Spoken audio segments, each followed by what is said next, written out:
لوگ بے حیا کہہ دے ممکن ہے میری اس گفتگو کو سن کر، لیکن واللہ بے حیائی کی بات نہیں کرنے چلا بلکہ دل کا درد پیش کرنے چلا۔ کوئی بے حیا کہے تو لاکھ کہہ دے، اس لیے کہ شوق نہیں ہے، مجبوری کہلوا رہی ہے۔ جو کہنا چاہتا ہوں، آج ہمارے نوجوان جس فعل بد میں سب سے زیادہ گرفتار ہیں، زنا سے بھی زیادہ، وہ ہے اپنے ہاتھوں سے اپنے اوپر غسل کو فرض کرنا۔ مجھے اس سے آسان اور اس سے باحیا الفاظ اس گناہ کے حوالے کی تشریح کے لیے نہیں مل پا رہے ہیں کہ لوگ اپنے ہاتھوں سے، نوجوان حمام کے اندر بیٹھ کر، بیت الخلاء میں بیٹھ کر، تنہائی میں بیٹھ کر اپنے ہاتھوں سے اپنی عصمت سے کھیلتے ہیں اور وہ اپنے ہاتھوں سے اپنے اوپر غسل کو فرض کرتے ہیں۔ یہ کیا ہے؟ اللہ کے رسول صلی اللہ علیہ وآلہ وسلم فرماتے کہ جو اپنے ہاتھوں سے اپنی شرمگاہوں سے کھیل کر اپنے اوپر غسل لازم کریں، آقا فرماتے اللہ کی، سارے فرشتوں کی اور مجھ محمد کی اس پہ لعنت ہو۔ حضور جس پہ لعنت کریں، جو بے باک لڑکے ہیں، بے باک چھوکرے ہیں، وہ تو زنا کے اڈوں تک جاتے ہیں، لیکن نام میں ہاتھ جو شریف کہلاتے ہیں، وہ ڈرتے ہیں کہ زنا سے پکڑ نہ لیے جائیں، عزت نہ چلی جائے، تو وہ اکیلوں میں، بستروں پر، مکانوں میں، دکانوں میں، تنہائیوں میں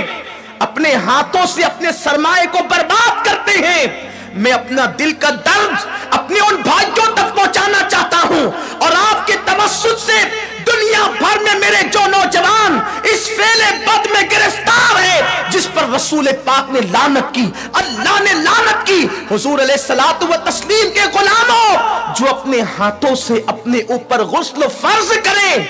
قیامت کے دن ان کو زانیوں سے زیادہ سخت عذاب دیا جائے گا، زنا کرنے والوں سے بدترین عذاب ان لوگوں کو دیا جائے گا۔ اور میرے آقا علیہ السلام فرماتے ہیں قیامت کے دن کچھ لوگ ایسے ہوں گے جن کے ہاتھ حاملہ ہوں گے، ہاتھوں پر حمل کے آثار ہوں گے۔ صحابہ نے عرض کی یا رسول اللہ، لوگوں کے، مردوں کے ہاتھ حاملہ ہوں گے؟ آقا فرماتے ہیں ہاں، جنہوں نے اپنے ہاتھوں سے اپنے اوپر غسل فرض کیا ہوگا، اشاروں کی زبان میں اس کا مفہوم عرض کر رہا ہوں، قیامت کے دن وہ اس حالت میں اٹھیں گے کہ ان کے ہاتھ حاملہ ہوں گے۔ اور یاد رکھنا، ایسا کرنے والے ان کے چہروں پر پھٹکار برستی ہے، آنکھوں کے ارد گرد کالے کالے ہلکے پڑ جاتے ہیں، گڑے پڑ جاتے ہیں، آنکھیں اندر کو دھس جاتی ہے، زندہ رہ کر بھی انسان مردہ نظر آتا ہے۔ اور اگر 1 مہینے تک یہ فعل بد کر لیا، ساری زندگی اس کی عادت پڑ جاتی ہے۔ ایک وقت تو وہ آتا ہے کہ انسان شادی کے قابل نہیں رہ جاتا، جب ماں باپ شادی کا پلان پیش کرتے ہیں، ادھر منہ چھپا رہا ہے، ادھر منہ چھپا رہا ہے، گویا کہ اپنی زندگی کو تباہ کر چکا ہے، برباد کر چکا ہے۔ سنی دعوت اسلامی کے اجتماع میں آنے والوں، وقت کے اختصار کو ملحوظ رکھتے ہوئے بس اتنا پیغام آپ کو دے دوں، اگر آج سے پہلے کسی نے اپنے ہاتھوں اپنے اوپر غسل فرض کر کے حضور کی لعنت مول لی ہے،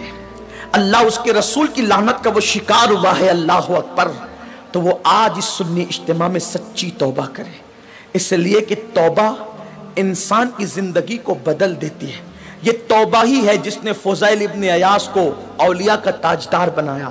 یہ توبہ ہی ہے جس نے بشر حافی کو بغداد کے میخانے سے نکال کر کعبے کا مجاور بنایا اور 2 لاکھ حدیثوں کا حافظ بنا دیا۔ یہ توبہ ہی ہے جو انسان کو بہت بلند مرتبے تک لے جاتی ہے۔ آج سچی توبہ کر لیں، اس لیے کہ توبہ کرو گے نجات پاؤ گے۔ ایک حدیث پاک کا خلاصہ اختصار سے اور اپنی گفتگو تمام کروں، جب بھی ایسے گناہ کرنے کو دل چاہے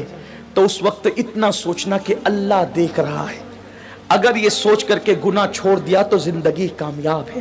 میرے آقا علیہ السلام نے اس حدیث کو، عبداللہ ابن عمر کہتے ہیں میرا بچپنا تھا، کم و بیش 7 مرتبہ میں نے حضور سے یہ حدیث سنی ہے۔ آقا فرماتے ہیں کفل نام کا بنی اسرائیل میں ایک شخص تھا، ایک جوان تھا، گناہ کرنا اس کی عادت تھی۔ ایک مرتبہ